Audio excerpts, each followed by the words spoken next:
Nadiskubre at sinunog ng mga operatiba ng Police Regional Office Cordillera ang humigit kumulang 200,000 pisong halaga ng marijuana sa ikinasang marijuana eradication sa sitio Agay-ay, Bacon, Benguet.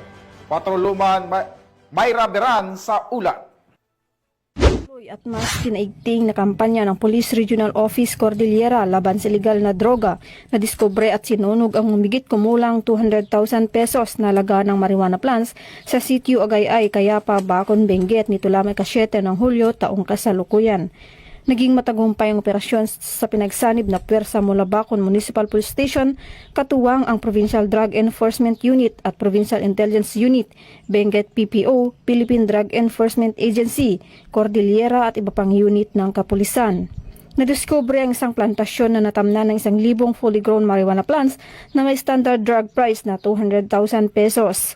Agad na binunot at sinunog ng mga operatiba ang naturang mga tanim na marijuana matapos ang kaukulang dokumentasyon. Patuloy ang isnasagawang investigasyon at pakikipag-ugnayan ng kapulisan ng PROCAR sa komunidad upang matukoy at mapanagot ang mga individual na sangkot sa pagtatanim ng nasabing ilegal na halaman. Mula dito sa Baguio City, ako ang inyong PNN correspondent, Patrolwoman Mayra Beran, alagad ng batas, tagataguyod ng Balitang Pulis.